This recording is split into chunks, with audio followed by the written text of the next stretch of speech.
welcome to my channel. My name is Sharon, and this is a channel that is dedicated to all things related to narcissism. I make videos every Monday, Wednesday, and Friday on all types of topics related to narcissism. So if you haven't already, please take a moment to subscribe to the channel so you don't miss any videos. If you wouldn't mind, I'd really appreciate it if you gave the video a thumbs up. It's a free way you can help me out. And definitely don't forget to leave a comment because I like to read what you have to say. In today's video, I'm going to be talking about what's behind the mask that the narcissist wears. Narcissists are manipulative, deceptive, untrustworthy, purposefully cruel, and soul-destroying entities. They will ruthlessly annihilate you and then act like whatever maniacal incident they caused never even happened. Every single victim of a narcissist is changed forever. Some much worse than others, but nobody comes out of a narcissistic relationship unscathed. The reality is that some don't make it out at all. The abuse can be that bad. In today's video, I'm going to be talking about what's behind the mask that they wear. Seeing behind the mask as early as possible is absolutely essential for your well-being. So when I say a mask, I'm not talking about some COVID mask or a Halloween costume. I mean a mask of countenance. All narcissists are actors. They're pretending to be somebody that they're not. They have to play pretend to get what they want. And what they want, who they want, is you. Have you ever heard of how Ted Bundy would lure unsuspecting women to his car? So he would dress like he was in college, and he would have this cheery smile on his face, and he would hobble around. He'd have like a crutch under one arm, books under his other arm. He'd have a fake cast on, and he would hobble around looking for some kind, pretty, empathetic girl to lure into his car. So he'd go up to somebody and, strike up conversation and talk about whatever, how he got in this accident and poor him. And he would have this girl pitying him. And then he would ask her to help him bring his books to his car. And she would go along with him. He seemed like such a nice young man. So she would go to his car. Once he got her in his car, this girl was never seen alive again. And not only that, as soon as she was locked into his car, he stopped being that cheerful, kind young man. He was the monster he really was. That's what she saw at the end of her life, a monster. That's what's happening to you and what's happening to me when we are lured away from the safety of our life into the narcissist web. Narcissists are monsters. They are evil. They will put on this mask and they will pretend to be somebody that they are not, just long enough to lure you into, their car. And once you're with them, the mask will drop forever. The only time you'll ever see that mask again is in two places. One, when you're around other people and they're pretending to be that fake person. Or two, if they're afraid that they've gone a little too far with you and they have to put that mask back on to lure you back into the relationship so that you don't leave. That's the truth about narcissists. They wear a mask to get what they want. Who they really are is as far away from who they pretend to be as is possible. I know this might sound extreme to some people, but anyone who has experienced this type of abuse will know exactly what I'm talking about. The point of my channel is to help victims of narcissistic abuse. As much as I wish I could, I can't go back in time. The only thing I can do is make better choices going forward. If you happen to be at the beginning of a relationship with somebody that you suspect is a narcissist, and especially if you are not married to that person, it is such a gift. I know it might not feel like a gift, but you are really in an enviable position. So many of us, myself included, would love to be where you are.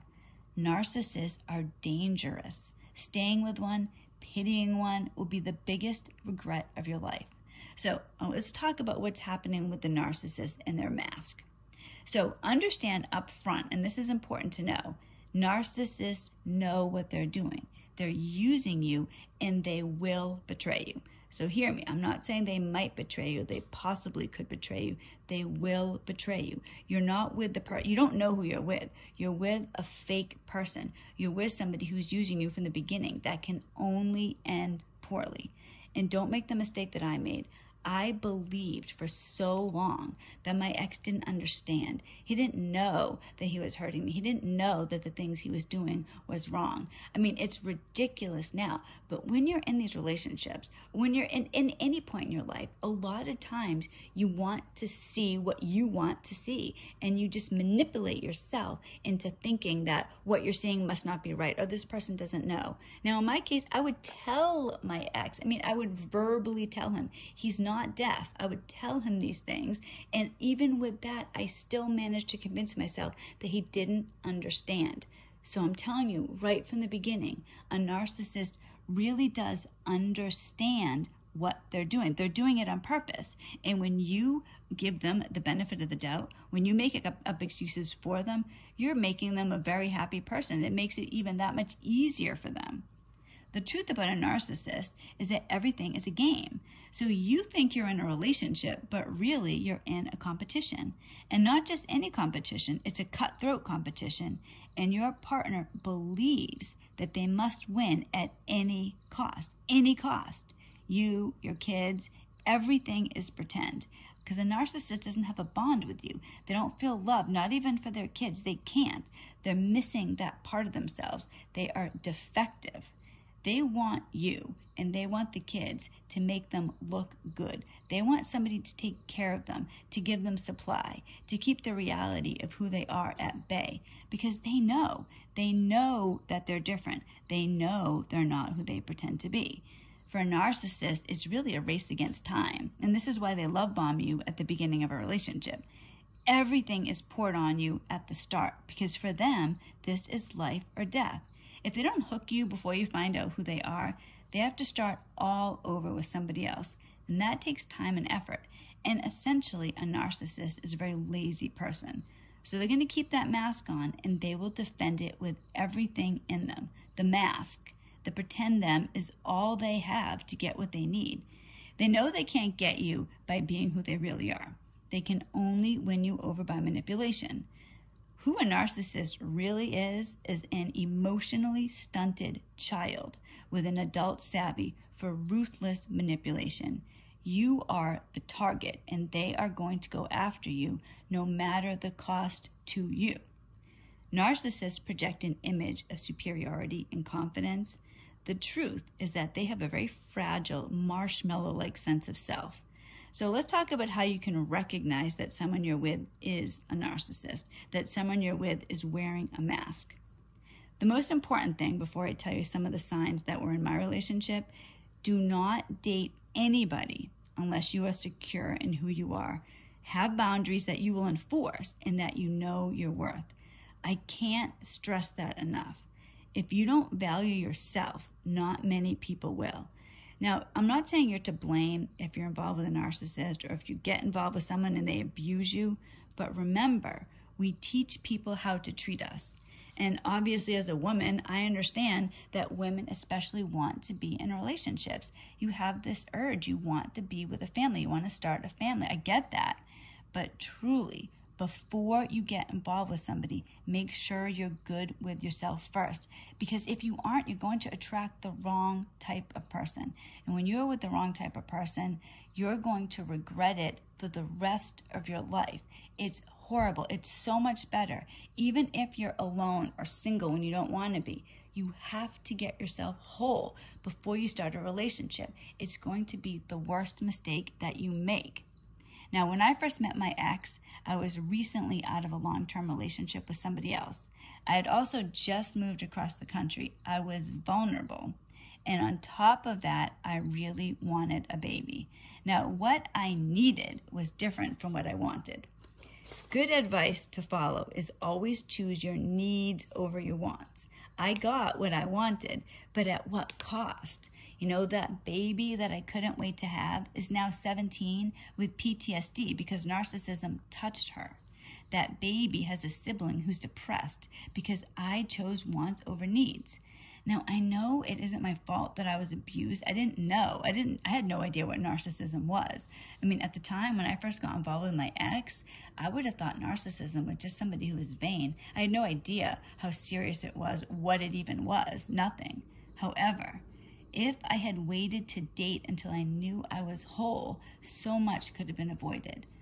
Almost nothing in your entire life is as crucial to your future happiness than who your spouse is. So don't mess that up.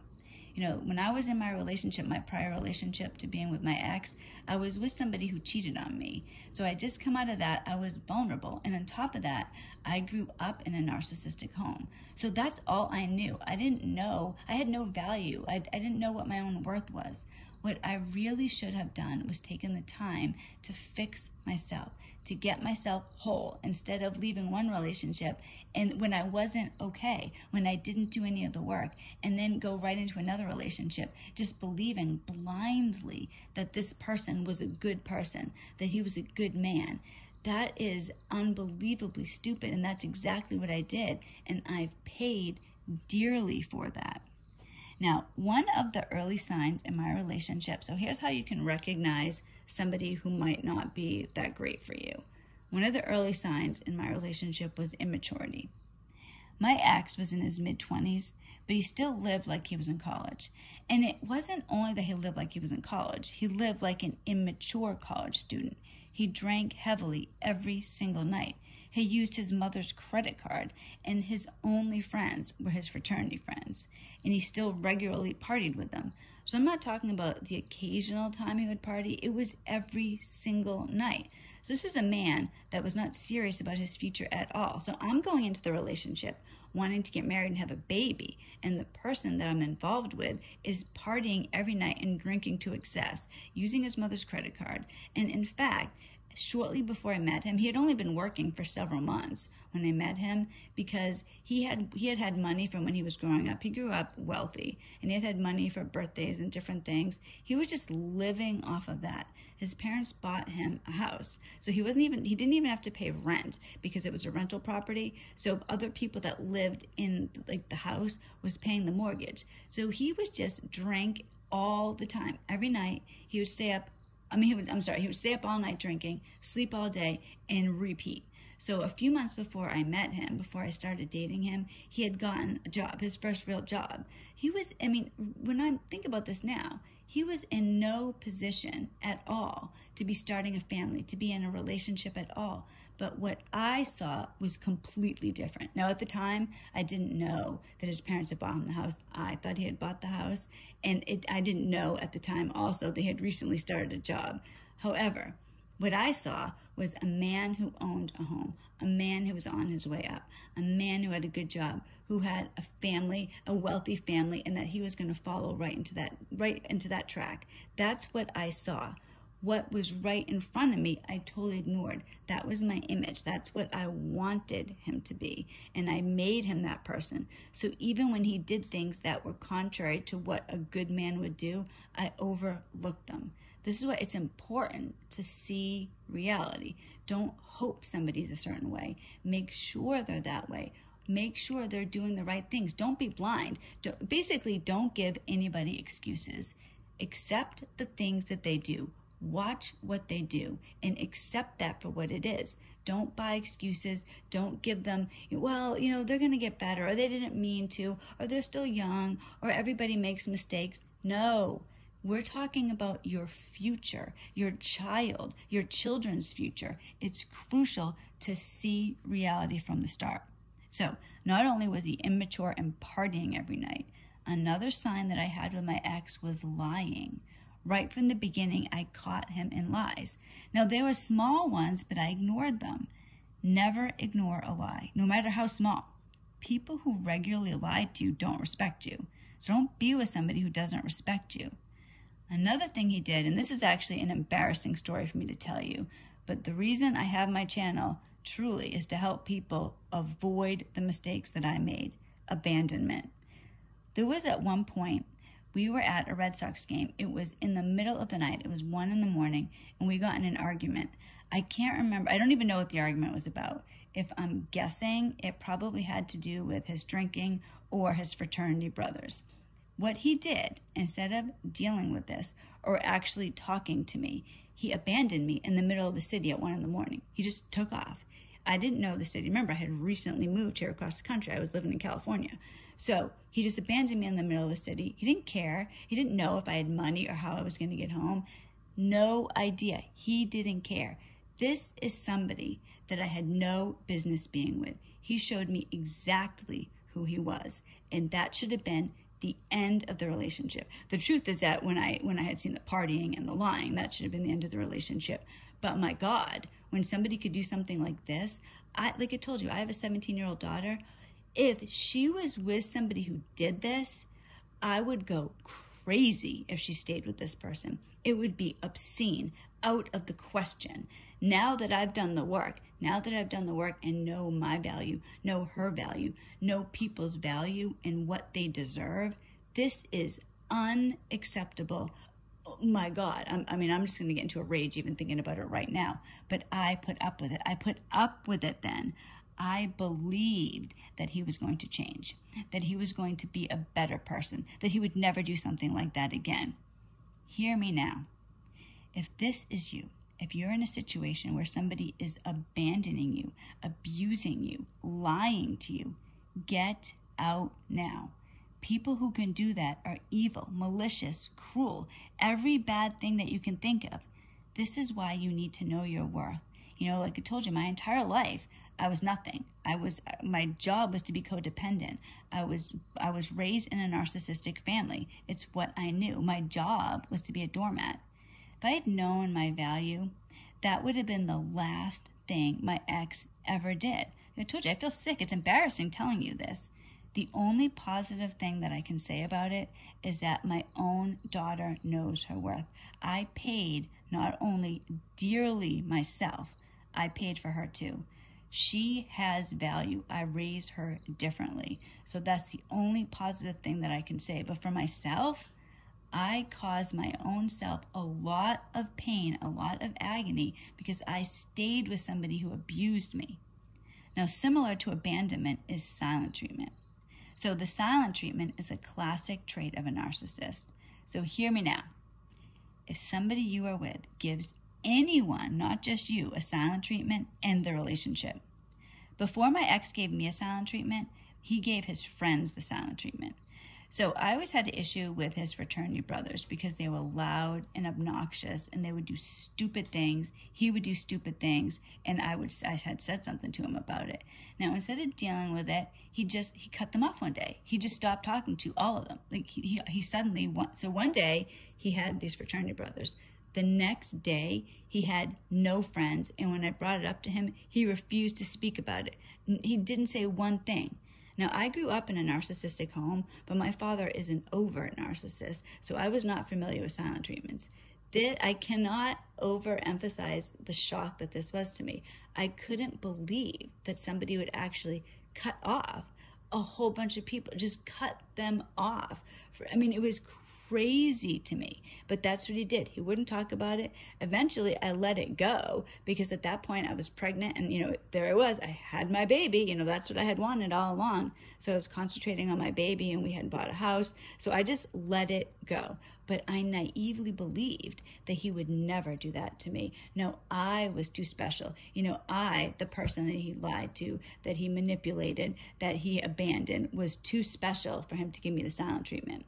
Of course, he started giving me the silent treatment.